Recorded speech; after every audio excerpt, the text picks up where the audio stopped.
Hello everyone, today we are diving into one of the most advanced LED face masks on the market, the Maysama Prana Pulse Light Mask.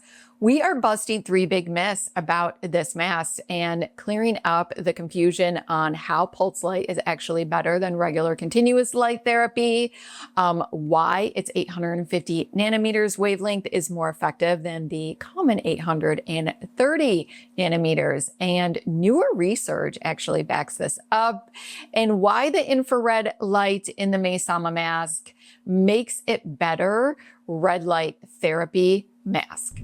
I'm Jodylynn, and if you're new here, welcome. We discuss how to take care of the skin at home with a good skincare routine, SPF daily, and the help of beauty devices. I do not go in office. I'm 53 years young, and I didn't even start my skincare journey until I was about 47 years of age. So I talk about beauty devices and the latest technologies in skincare.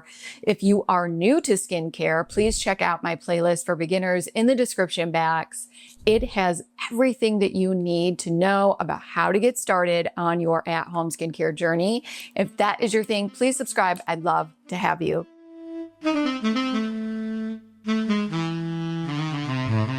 Maysama has gifted me many of their products a long time ago. However, this video is not sponsored by Maysama.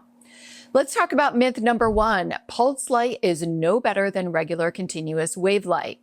Most LED masks on the market use a continuous wave light, which stays on the entire time.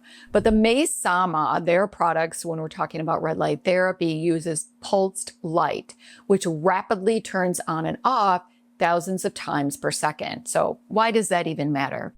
To understand this, we need to talk about how light actually works inside our cells.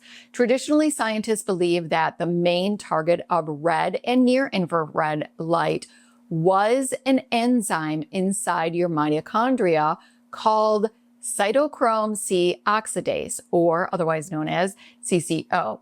This theory, known as the enzyme-based model, suggests that when CCO absorbs light, particularly around 830 nanometers, it becomes more active and helps produce more ATP, which is the energy your cells need to function. I'm going to talk about that in a little bit more detail.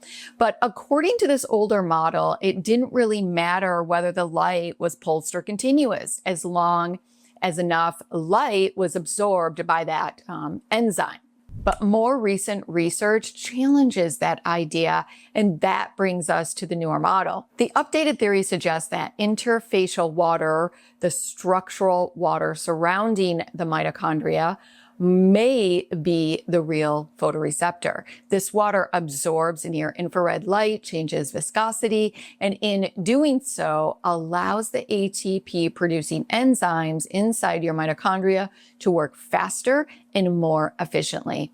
And here's where pulse light becomes a game changer. So recent studies found that pulsed light produces more ATP than continuous light, stimulates faster cell regeneration, accelerates healing and repair. And these effects are better explained by the water-based model because pulsing the light seems to interact with water molecules in a more dynamic way. That's why Maysama uses pulsed delivery in its Prana Pulse Mask to work with your biology more efficiently based on the latest science. Let's talk about what ATP is, which stands for adenosine triphosphate. It's often called the energy currency of the cell. And it's important to understand this because red light therapy masks, or panels, they want to increase ATP. So think of it like a tiny rechargeable battery that powers almost every biological process in your body, including the ones that keep your skin looking healthy, firm, and youthful. ATP is made inside your mitochondria, otherwise known as the powerhouse of the cell, and it's used by your cells to perform critical functions like cell division, protein synthesis, nutrient transport, DNA repair, which all lead to skin rejuvenation by boosting ATP production that will give skin cells more energy to heal faster, work more efficiently, produce more collagen, and fight inflammation, which is what we definitely want. All right, so myth number 2 is 850 nanometers isn't as effective as 830 nanometers when we're talking about wavelengths. So now that we have introduced the traditional enzyme model, we want to tackle the myth that 830 nanometer is the gold standard for near infrared light. However, this idea comes from the earlier research on the CCO enzyme, which was believed to absorb light most effectively at 830 nanometers. That's why many early LED devices were tuned to that specific wavelength. The goal was to simulate CCO, increase ATP production, and energize the cells.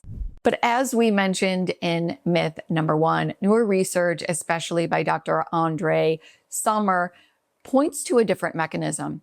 Instead of targeting an enzyme, it turns out that light may be acting on structured water inside the mitochondria. This water absorbs light best at around 870 nanometers. And here's the key. 850 nanometers is actually closer to the absorption peak than 830 nanometers.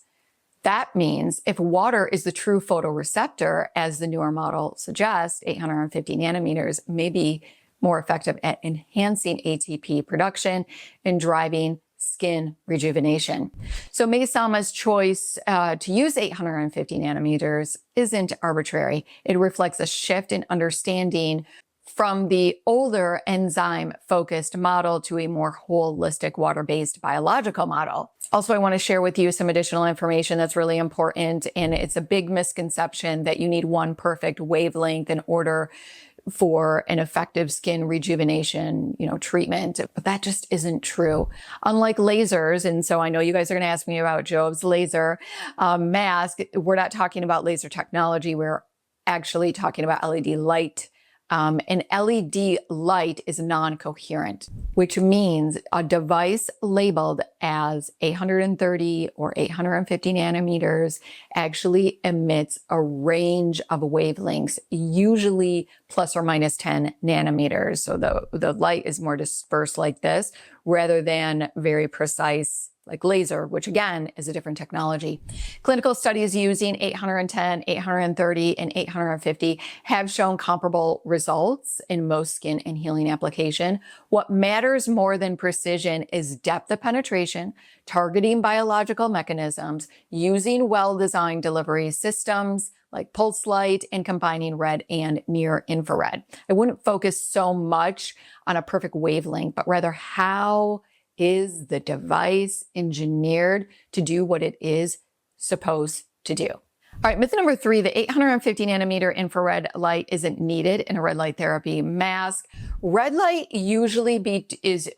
therapy is usually between 630 and 660 nanometers, and it's great for stimulating collagen and elastin, reducing inflammation, improving surface tone and texture of the skin. But red light primarily affects the epidermis and upper dermis, the skin's more superficial layers. That's helpful for fine lines and texture, but it doesn't reach the deeper dermal layers where fibroblast and mitochondria-rich cells drive long-term regeneration. So this is where the near-infrared light matters, especially 850 nanometers, which penetrates deeper into the mid to lower dermis. So near infrared light can boost ATP, which we already tell how that's really important, stimulate tissue repair, improve circulation.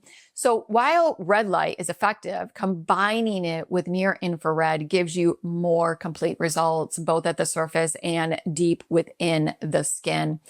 So what have we learned here? Red light is great, but pairing it with 850 nanometer infrared delivers better results and deeper results. The science is shifting from enzyme-based model to a water-based model, and Maysama is already ahead of the curve. Pulse light isn't a gimmick. It's a major upgrade to LED therapy design, and stressing over the perfect wavelength is really not necessary. Smart science-backed engineering matters most. Now, just to be clear, I'm not saying other LED masks don't work. Devices like current body LED mask, Omnia can absolutely deliver results, especially when used consistently. But I do think it's important to highlight when a brand like Maysama is pushing the boundaries of new innovations like the 850 nanometers targeting interfacial water and pulse light technology based on emerging science. And y'all know that I love innovation and creativity. That's what I like to talk about a lot on my channel. So if you're investing in your skin care, it's worth knowing how and why your device works, not just that it lights up red. Okay. So I also just want to state, when we're talking about like the best LED light therapy, and we're talking about this new technology with Maysama, I want you to think about it like your cell phone. Okay. So my old cell phone works perfectly. It still does. However, I've upgraded to a more advanced technology, which works more efficiently. That's kind of like, Maysama is kind of like that with the red light therapy devices, if that makes any sense. You've got some new technology and you've got new innovations with the Maysama. And you guys, that's what I use. I use her panel all the time. And for me, it's just really easy because I do my skincare routine here in my studio. I have it always plugged in right here on my vanity. And so it's just easy for me to turn on, off. I don't need the mask, whole thing. But that's why I also do a lot of videos on other different masks. I've done a whole video on a bunch of red light therapy masks because I think it's so important for you to purchase the one that is going to fit into your budget and that you're going to be able to use consistently. Not a lot of people have a vanity.